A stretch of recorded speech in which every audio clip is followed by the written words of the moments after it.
Perkenalkan saya lagi Dinda Angelina Haryono Ya. dari Fakultas Keperawatan Universitas Jember. Di sini berdasarkan hasil data pengkajian kan didapatkan bahwa Mbah itu terkena diabetes. Kemarin kita juga sudah banyak melakukan kegiatan. Pertama ada pendidikan kesehatan, terus kedua ada senam kaki diabetes. Nah, terus di sini saya ingin berbincang-bincang gitu ya. Santai saja, ini tidak terlalu tegang ya. Jadi di sini saya ingin menyampaikan beberapa hal gitu ya. Jadi kan berdasarkan data pengkajian itu Mbak itu kan ada diabetes. Nah terus ibunya juga di rumah ini hanya berdua sama mbahnya saja, dikarenakan anaknya sedang merantau dan anak pertama sudah menikah dan bapaknya sedang merantau. Nah jadi di rumah ini hanya ibu dan mbah saja. Ibu saya satu. Jadi di sini saya ingin berbincang-bincang. Nah sekiranya membutuhkan waktu 15 menit, apakah ibu dan mbah bersedia? Ya. Apakah posisinya sudah nyaman di sini? Nyaman, Mas? Jangan. Ya sudah, kalau begitu ini saya mulai saja ya, langsung kita sajikan saja. Ini pertama itu saya ingin mengatakan bahwa kan pada struktur keluarga itu kalau dalam pelajaran yang saya pelajari itu termasuk dalam fase pelepasan, di mana dikarenakan anak ibu itu yang pertama sudah menikah dan anak kedua ini sedang merantau. Nah ini merupakan ciri-ciri keluarga pelepasan, di mana anaknya itu akan pergi untuk segera menikah seperti itu. Jadi dikarenakan sekarang sudah mulai merantau ya, biasanya kan belum ya, kalau menikah baru merantau. Nah ini sudah merantau, jadi termasuk masa-masa pelepasan. Nah di mana masa-masa ini itu juga sangat penting untuk keluarga dalam menyesuaikan keadaan. Nah di mana juga pada struktur keluarga juga terdapat ada lansia ya, ada lansia yang juga terkena penyakit. Nah ini sangat penting sekali bagi keluarga untuk mengetahui apa saja permasalahan, terus tindakan yang harus dilakukan dari permasalahan-permasalahan yang ada. Terus juga di sini saya bermaksud untuk ingin mendukung adanya sistem keluarga dalam meningkatkan taraf kesehatan yang ada di keluarga. Nah, di sini saya ingin menanyakan dulu kepada ibu, bagaimana keadaan di rumah ibu sehari-harinya? Baik-baik aja, aman-aman saja, semua bisa terkendali. Kalau untuk mbahnya itu gimana? Kalau di rumah itu mungkin apa sifat terkait kesehatannya Bu gimana? Mama termasuk orang yang rajin lah, rajin, masih bisa bergerak, makan masih bisa diatur ya, pokoknya normal. Cuma itu mungkin permasalahannya di makanan aja. Iya. Mungkin ya, permasalahannya di makanan. Jadi di sini saya ingin memberikan saran untuk ibunya terlebih dahulu ya, ini yang paling penting karena kan dalam keluarga ini ibu yang menjadi faktor dominan dalam segala keputusan, dalam segala bantuan yang diberikan kepada mbah khususnya.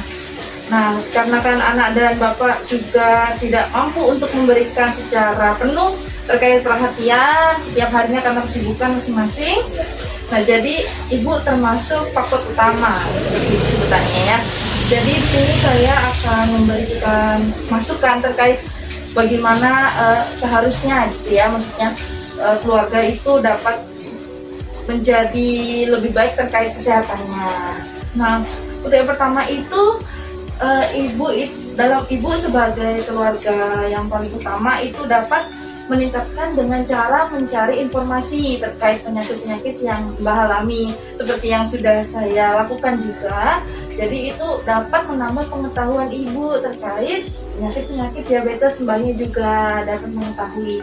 Nah, pengetahuan ini sangat penting sekali untuk keluarga, dimana nanti pada saat kehidupan sehari-hari, terus juga untuk melakukan suatu tindakan itu kan perlu adanya pengetahuan yang penting. Nah, dimana pengetahuan itu jika kita sudah mengetahuinya, pasti kita akan melakukan tindakan yang benar. Ya, seperti itu. Jadi tidak ada kesalahan dan bisa meningkatkan kesehatan seperti itu. Lalu juga di sini Ibu bisa membantu terkait pemeriksaan secara rutin, di mana berdasarkan data pengkajian kan di desa ini itu sering mengadakan posbindu lansia, sering juga senam ya Bu ya, ada senam, terus juga ada posyandu juga ya, posyandu senam rutin. Nah itu Ibu sebagai keluarga itu dapat mendukung adanya pelayanan kesehatan itu, di mana nanti Mbah itu bisa diajak ke sana secara rutin. Mbahnya kan juga kurang bisa jalan secara cepat, jadi Ibu tuh akan membantu untuk fasilitas arah ke sana gitu ya. Lalu juga penting sekali untuk melakukan dukungan dalam segala situasi yang ada, di mana jika Mbahnya itu merasa kurang percaya diri, mungkin ya kurang percaya diri, atau merasa tidak enak badan, atau merasa ada yang disakitkan terkait badannya, itu dukungan itu sangat penting sekali, dimana Ibu mungkin bisa membantu, misalnya Mbahnya lagi kangen sama keluarga bisa ditelepon, kan karena Mbahnya tidak punya telepon, jadi melaluinya pasti melalui Ibu. Jadi Ibu bisa membantu terkait pemenuhan rasa kangen gitu ya, rasa rindu gitu. Jadi itu dapat juga meningkatkan imun Bu. Meningkatkan imun juga dapat mengurangi stres seperti itu. Terus ini saya membahas mengenai stres. Nah, stres itu apa sih gitu kan ya. Jadi stres itu kan kita sering tuh ngomong ini kita lagi stres gitu. Padahal sebenarnya kita itu sedang sakit kepala sebenarnya. Jadi dibilangnya sering stres gitu ya. Banyak masalah stres. Ya. Stres itu apa sih gitu kan. Jadi stres itu merupakan suatu keadaan di mana kita itu merasakan bahwa kita tuh tidak tahu harus berbuat apa gitu. Tapi keadaan kepala kita itu sakit, bingung gitu ya biasanya gejala-gejalanya kalau stres gitu dibilang. Terus juga stres itu biasanya kita itu memikirkan sesuatu hal gitu, jadi bingung cara mengatasi hal tersebut gitu, itu bisa menyebabkan stres. Nah, bagaimana cara kita untuk menghilangkan rasa stres? Yaitu ada sebutannya manajemen coping stress. Nah, manajemen itu kan merupakan satu cara di mana kita itu melakukan suatu peningkatan permasalahan, peningkatan menyelesaikan masalah tersebut. Nah, untuk coping sendiri itu sama, jadi itu merupakan suatu usaha di mana kita itu melakukan hal-hal yang seharusnya kita lakukan gitu. Jadi manajemen coping stress berarti usaha kita untuk mengurangi tingkat stres, cara gampangnya seperti itu. Nah, bagaimana cara kita untuk memanajemen coping stress? Jadi itu yang pertama dengan hiburan. Nah, hiburan ini tidak harus kita itu melakukan jalan-jalan keluar rumah atau juga menonton film bioskop, itu juga termasuk hiburan, namun tidak harus seperti itu. Jadi kita bisa melakukan hiburan yang sederhana saja, bahkan di rumah saja. Apalagi di situasi pandemi COVID ini, kita itu disarankan untuk di rumah saja jika tidak ada kepentingan yang begitu mendesak. Jadi untuk hiburan yang di rumah nih kita bisa melakukan apa sih gitu. Jadi kita bisa melakukan hobi yang disukai keluarga. Seperti Mbahnya suka bercocok tanam, jadi Ibu mungkin bisa mendukung terkait hobinya Mbah gitu, membantu Mbah untuk bercocok tanam atau enggak kegiatan terkait tanaman lainnya. Nah, untuk Ibu sendiri mungkin hobinya apa Ibu? Bersama, makanya kita sering beli tanaman ya Maya. Terus kita berjalan sama-sama. Iya, kebetulan sekali, berarti bagus untuk hobi yang sama, jadi tidak ada ketersinggungan hobi gitu. Misalnya ada mungkin ibunya alergi tanaman gitu ya, jadi ini sangat bagus ya. Bagus sebagai dukungan keluarga. Nah, untuk hiburan selanjutnya itu bisa menonton TV. Kemarin saat saya tanya-tanya gitu, keluarga sering nonton TV di sini ya, di ruang tamu gitu. Dan kita juga nonton acara yang sama ya Maya. Iya, kesukaan acaranya juga sama ya. Iya. Jadi itu sangat mendukung sekali untuk mengurangi tingkat stres, apalagi Mbak yang sudah lanjut usia. Jadi mudah sekali untuk stres. Nah, mudah sekali untuk stres ini dapat langsung menurunkan kesehatan, ya imun juga gitu. Jadi ibu ini merupakan faktor utama dalam mengurangi tingkat stres Mbak gitu ya Bu ya. ibu juga tidak boleh stres, apalagi bapaknya mungkin lama ya merantau tidak pulang, terus kangen juga sama anaknya gitu, jadi menunggu-nunggu. Nah sekarang ini kita sudah zaman canggih juga, jadi bisa melakukan telepon via video gitu. Lalu untuk selanjutnya yaitu mengisi waktu luang. Nah kalau misalnya kita itu diam-diam saja, itu biasanya kita itu bingung ya, jadi melakukan apa? Nah bingung ini menyebabkan kita itu memikirkan suatu hal yang tidak harus kita pikirkan seperti itu. Jadi pikiran-pikiran tersebut itu akan datang sendiri saat kita merasa kita itu bingung harus ngapain gitu. Jadi alangkah lebih baiknya kita itu tidak diam, bengong itu jangan seperti itu. Jadi kita itu mengisi waktu luang apapun itu, lebih baik kita isi waktu luang tersebut. Nah dengan misalnya apalagi ibunya di rumah saja, jadi mbak tuh bisa langsung samperin ibunya buat ngajak ngobrol apapun gitu ya. Jadi jangan mbak bengong, diam itu jangan, sebaiknya. Ada lagi. Lanjut. Terus kalau patah-patah tuh diedit tuh jelek gitu loh, udah kayak datang tak potong lagi. Terus lagi apa ya?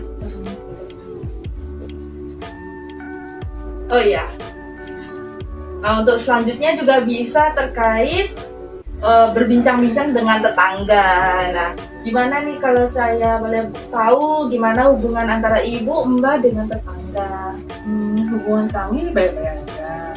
Kita juga sering adakan arisan antar tetangga sederet aja, atau se-RT atau se-RW juga kita sering. Pokoknya hubungan kita baik-baik saja. Berarti alhamdulillah ya, semua tetangga juga menerima dengan baik juga terkait kita saling kayak keluarga lah tetangga itu jadinya. Jadi untuk berbincang-bincang itu sangat memungkinkan sekali ya untuk bisa berkumpul dengan tetangga. Di sore hari itu masih ramai, banyak yang juga yang keluar ya. Jadi itu juga termasuk hiburan ya, menghilangkan stres kan. Pasti kalau cuma berdua saja itu kan pasti merasa kadang-kadang bingung ya, omongannya juga itu saja ya. Jadi mungkin bisa mencari hiburan lain.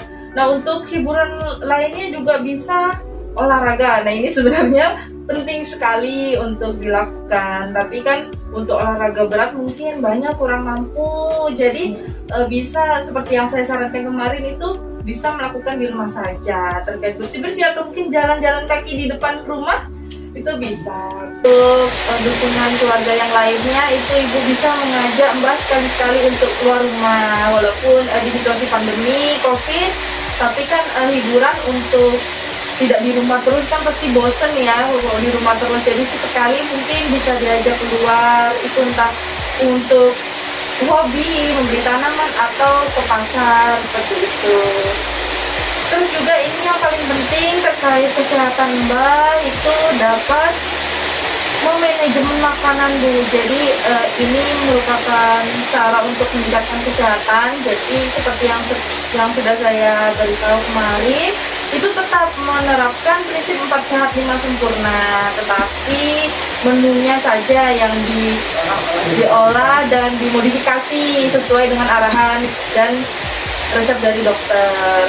Untuk menunya sendiri kan kemarin yang menjadi suatu pantangan merupakan nasi putih. Nah,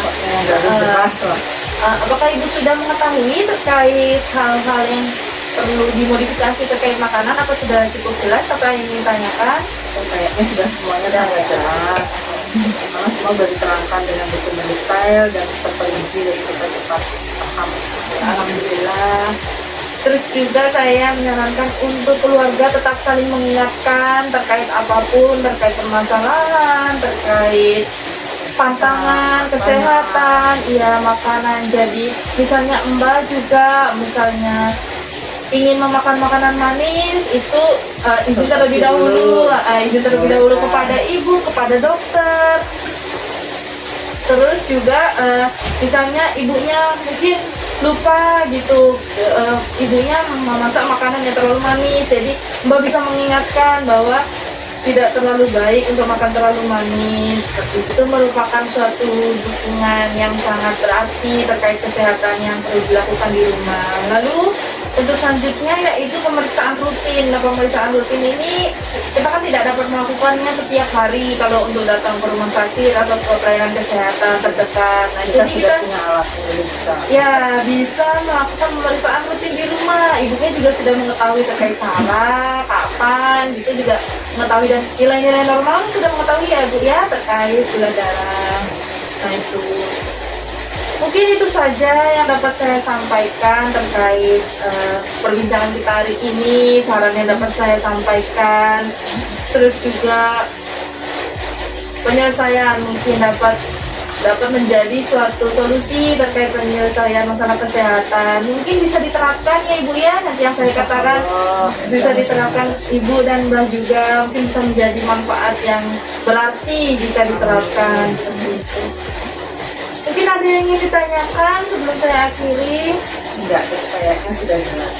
Sudah semuanya sudah. Tumbangnya sudah? Oh, ngerti kan? Sudah ngerti lah, ngasih tahu. Jadi pentingnya dukungan keluarga itu sangat penting sekali untuk segala sesuatu hal. Tidak hanya masalah kesehatan, namun juga masalah psikologi, masalah fisik, masalah apapun. Jadi keluarga itu sangat penting sekali untuk kita. Satu sama lain. Ya, pentingnya berinteraksi, komunikasi, dan insya Allah masalah segala terselesaikan dengan adanya dukungan keluarga. Baik, mungkin itu saja yang dapat saya sampaikan. Mohon maaf apabila terdapat salah kata. Terima kasih banyak telah mau berbincang kembali dengan saya dan mendengarkan segala solusi dan saran yang mungkin bisa dapat menjadi acuan untuk tindakan selanjutnya yang dapat dilakukan. Terima kasih sudah dikasih masukan yang bermanfaat lah untuk kehidupan kami. Baik, itu saja ya Mbak dan Ibu. Mohon maaf sekali tidak mengganggu waktunya di sore hari. Bagaimana perasaannya Ibu dan Mbak setelah kita berbincang dan mendapatkan mungkin saran dan masukan dari saya? Perasaan kita jadi lebih lega, lebih seperti itu ya untuk menghilangkan stres dan lain-lainnya. Jadi lebih paham lah apa itu stres, apa itu olahraga yang harus untuk diabetes, makan makanan yang tidak boleh. Jadi kami merasa lebih tenang lah sekarang gitu, tahu semuanya. Alhamdulillah, terima kasih Ibu telah terbuka kepada saya, Mbak juga terima kasih telah menerima saya, menerima saya dalam segala pertanyaan yang saya ajukan, semuanya dijawab ya Mbak ya. Terima kasih banyak. Saya akhiri ya. Wassalamualaikum warahmatullahi wabarakatuh.